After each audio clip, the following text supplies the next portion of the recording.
Police ಮತ್ತೆ ಮಿಹಿರ್ ಆ ಕಾಗದದಲ್ಲಿ ಬರ್ದಿದ್ದ ಸಾಕೇತ್ ನಗರ್ನ ಹುಡ್ಕೊಂಡು ಜೀಪಲ್ಲಿ ಹೊರಡ್ತಾರೆ. ಇಬ್ಬರ ಮನ್ಸಲ್ಲೂ ಸವಾಲು ಹೆಚ್ಚಾಗ್ತಾ ಇರುತ್ತೆ. ಇದೇನು ಮರ್ಡರು ಅಥವಾ ನಿಜವಾಗ್ಲೂ ಈ ಭೂತ ಈ 3 ಜನರನ್ನು ಸಾಯಿಸಿದ್ಯಾ ಅಂತ. ಅವರಿಬ್ರು ಜೀಪಲ್ಲಿ ಅಡ್ರೆಸ್ನ ಹುಡ್ಕೊಂಡು ಒಂದ್ ಮನೆ ಹತ್ರ ನಿಂತ್ಕೊಳ್ತಾರೆ. ಅದಂತೂ ತುಂಬಾ ಹಳೆಯದಾದ ಮನೆ. ಹೇಗಿತ್ತು ಅಂದ್ರೆ ಹಲವಾರು ವರ್ಷಗಳಿಂದ ಆ ಮನೆ ಸ್ವಚ್ಛಗೊಳಿಸ್ಲಿಲ್ವೇನೋ ಅನ್ನೋ ತರ. ಸರ್, ನಾನಂತೂ ಈ ಮನೆ ಒಳಗಡೆ ಬರಲ್ಲ. ನನಗನ್ಸುತ್ತೆ ಈ ಮನೆಯಲ್ಲಿ ಪಕ್ಕಾ ಮೋಹಿನಿ ಇರ್ಬೋದು. ನನಗೆ ಈ ಮರ್ಡರ್ ಯಾಕಾಗಿದೆ ಅಂತ ತಿಳ್ಕೋಬೇಕು. ಒಳಗಡೆ ಹೋಗ್ಲೇಬೇಕು. ಇದ್ರ ಹಿಂದೆನೂ ಕೂಡ ಮೋರಿಯಾ ಟನಲ್ ಮುಂದೆ ತುಂಬಾ ಜನಗಳ ಪ್ರಾಣ ಹೋಗಿದೆ. ನಿಮಗದ್ರ ಸತ್ಯ ಗೊತ್ತಾದ್ರೂ ಕೂಡ ನನ್ನ ಗೆಳೆಯ ಬದುಕಿ ಬರ್ತಾನ ಸರ್? ನೀನ್ ಇದನ್ನು ಯೋಚನೆ ಮಾಡು. ನಾವಿದ್ರ ಹಿಂದಿನ ಸತ್ಯನ ಹುಡುಕ್ಲಿಲ್ಲ ಅಂದ್ರೆ ನಿನ್ನಾಗೆ ಎಷ್ಟೋ ಜನ ಹಾಗೆ ಮತ್ತೆ ಎಷ್ಟೋ ಅಮಾಯಕರು ಕೂಡ ತನ್ನ ಅಪ್ಪ ಅಮ್ಮನಿಂದ ದೂರ ಆಗ್ತಾರೆ. ನಾವಿದ್ರಿಂದ ಏನಿದೆ ಅಂತ ಹುಡುಕ್ಬೇಕು. ಮಹೀರ್, ಬಾ ಒಳಗೋಗೋಣ. ಪೊಲೀಸ್ ಇನ್ಸ್ಪೆಕ್ಟರ್ ಮಾತು ಸರಿ ಅಂತ ಅನ್ಸಿ ಮಿಹಿರ್ ಅವ್ರ ಜೊತೆ ಹೋಗೋಕೆ ನಿರ್ಧಾರ ಮಾಡ್ತಾನೆ. ಬಾಗ್ಲದ ಕಷ್ಟೇ ತೆಗ್ದಿರುತ್ತೆ. ಕಿಟಕಿಗಳೆಲ್ಲ ಮುರಿದೋಗಿರತ್ತೆ. ರೂಮಲ್ಲಿ ಹಳೆಯದಾದ ಮಂಚ ಮತ್ತು ಮುರಿದೋಗಿರೋ ಚೇರ್ ಇರತ್ತೆ. ಪೊಲೀಸ್ ಇನ್ಸ್ಪೆಕ್ಟರ್ ಮತ್ತೆ ಮಿಹಿರ್ ಇದನ್ನೆಲ್ಲ ನೋಡ್ತಾ ಇದ್ದಂಗೆನೆ ಅವರ ಕಿವಿಗೆ ಒಂದು ವಿಚಿತ್ರವಾದ ಶಬ್ದ ಕೇಳಿಸತ್ತೆ. ಯಾರೋ ಮೆಲ್ಲಿಗೆ ಓಡಾಡ್ತಿರೋ ಹಾಗೆ. ಇದೊಂದು ಶಬ್ದ ಬರ್ತಾ ಇದೆ ಸರ್. ನನಗನ್ಸ್ತಿದೆ ಆ ಹೆಂಗ್ಸು ಇಲ್ಲಿಗೂ ಕೂಡ ಬಂದಿರಬಹುದು. ಆ ಕತ್ಲೆ ಕೋಣೆಯಿಂದ ನಮ್ಗೆ ಶಬ್ದ ಬರ್ತಾ ಇದೆ. ನನಗನ್ಸುತ್ತೆ ಆ ಕತ್ಲೆ ಕೋಣೆಯಲ್ಲಿ ಯಾರಾದ್ರೂ ಇರಬಹುದು. ಪೊಲೀಸ್ ಇನ್ಸ್ಪೆಕ್ಟರ್ ಆ ಕತ್ಲು ಕಡೆಗೆ ಟಾರ್ಚ್ ಆನ್ ಮಾಡ್ತಾರೆ. ಆಗ ಅವ್ರಿಗೆ ಒಬ್ಳು ಹೆಂಗ್ಸ್ ಕಾಣಿಸ್ತಾಳೆ. ಹೆಂಗ್ಸು ಏನೋ ಕೆಲಸ ಮಾಡ್ತಾ ಇರೋ ಹಾಗೆ. ಕತ್ಲೆ ಇದ್ದಿದ್ರಿಂದ ಅವಳ ಮುಖ ಸರಿಯಾಗಿ ಕಾಣ್ತಿರಲ್ಲ. ಯಾವುದೋ ಹುಡುಗಿ. ನನಗನ್ನಿಸ್ತಿದೆ ಪಕ್ಕ ಇವಳು ಅದೇ ಭೂತ ಅಂತ. ಆ ಹೆಂಗ್ಸು ಪೊಲೀಸ್ ಇನ್ಸ್ಪೆಕ್ಟರ್ ಮತ್ತೆ ಮಿಹಿರ್ ಹತ್ರ ಬರೋಕ್ಕೆ ಶುರು ಮಾಡ್ತಾಳೆ. ಆ ಹುಡುಗಿ ನಮ್ ಕಡೆನೆ ಬರ್ತಿದ್ದಾಳೆ. ಏನಾದ್ರೂ ಮಾಡಿ. ಜೈ ಹನುಮಾನ್ ಜ್ಞಾನ ಗುಣ ಸಾಗರ್, ಜೈ ಕಪೀಸುದೇವ ಲೋಕು ಜಾಗರ್, ಜೈ ಹನುಮಾನ್ ಜ್ಞಾನ ಗುಣ ಸಾಗರ್, ಜೈ ಕಪೀಸುದೇವ ಲೋಕು ಜಾಗರ್. ನೀವು ಹನುಮಾನ್ ಚಾಲಿಸ ಹೇಳ್ತಾ ಇದ್ದೀರಾ? ಆ ಹುಡುಗಿ ಈಗ ನಮ್ ಕಡೆಗೆ ಬರ್ತಿದ್ದಾಳೆ. ಓಡಿ. ಅವಳು ಹನುಮಾನ್ ಚಾಲಿಸ ಹೇಳಿದ್ರು ಕೂಡ ದೂರ ಹೋಗ್ತಿಲ್ಲ ಅಂದ್ರೆ ಅವಳು ಭೂತ ಅಲ್ಲ, ಅವಳು ಮನುಷ್ಯಳು ಅನ್ಸತ್ತೆ.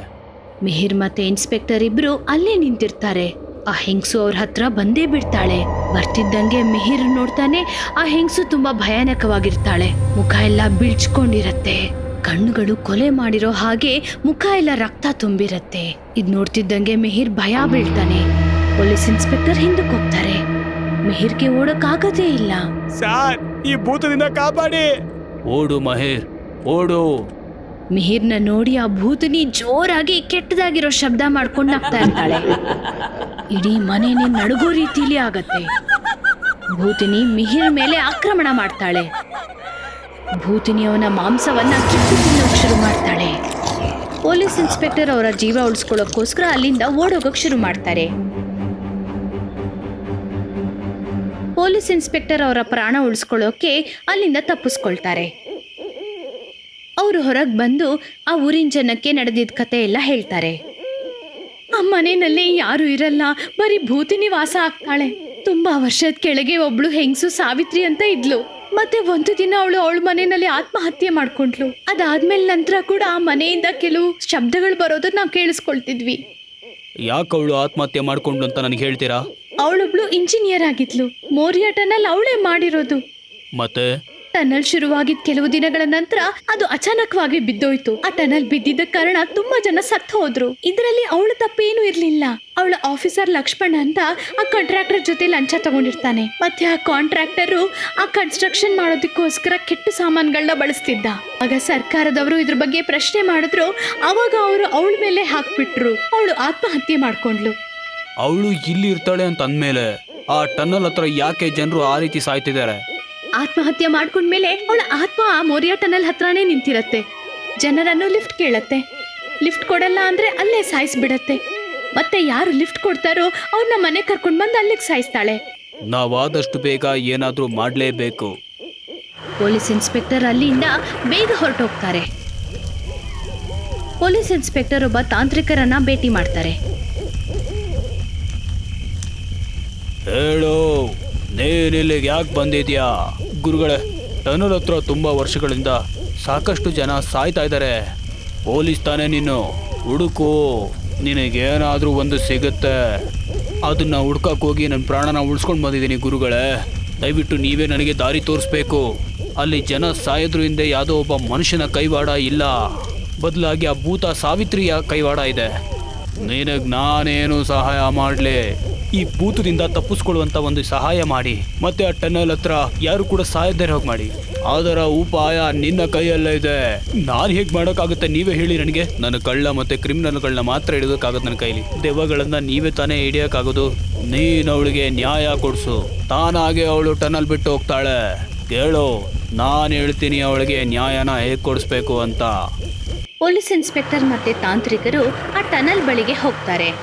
ಅವರು ಟನಲ್ ಒಳಗೆ ಪ್ರವೇಶ ಮಾಡ್ತಿದ್ದಂಗೆ ಪೊಲೀಸ್ ಇನ್ಸ್ಪೆಕ್ಟರ್ನ ಕಾಲುಗಳು ನಡುಗೋಕೆ ಶುರುವಾದವು. ಆ ಟನಲ್ಲಿಂದ ಒಂದು ವಿಚಿತ್ರ ಶಬ್ದಗಳು ಬರ್ತಾ ಇದ್ವು. ಅಲ್ಲಿನ ಗಾಳಿಯು ತುಂಬಾ ಥಂಡಿಯಾಗಿತ್ತು. ಟನಲ್ ಅಲ್ಲಿ ಒಂದು ಘೋರವಾದ ಕತ್ಲೆ ಆವರಿಸಿತ್ತು.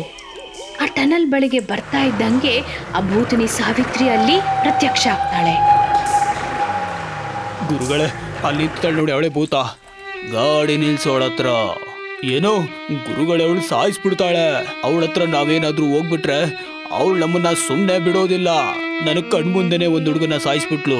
ನಾನಿದ್ದೀನಲ್ಲ, ಗಾಡಿ ನಿಲ್ಸೋ. ಪೊಲೀಸ್ ಇನ್ಸ್ಪೆಕ್ಟರ್ ಆ ಭೂತನಿ ಇದ್ದ ಜಾಗಕ್ಕೆ ಬಂದು ಅಲ್ಲಿ ಗಾಡಿ ನಿಲ್ಲಿಸ್ತಾರೆ. ಭೂತನಿ ಗಾಡಿ ಒಳಗೆ ಕೂತ್ಕೊಳ್ತಾಳೆ. ಕೂತ್ಕೊಳ್ಳೋಕ್ಕೂ ಮುಂಚೆ ಹೇಳು, ನೀನ್ ಎಲ್ಲಿಗೆ ಹೋಗ್ಬೇಕು ಅಂತ.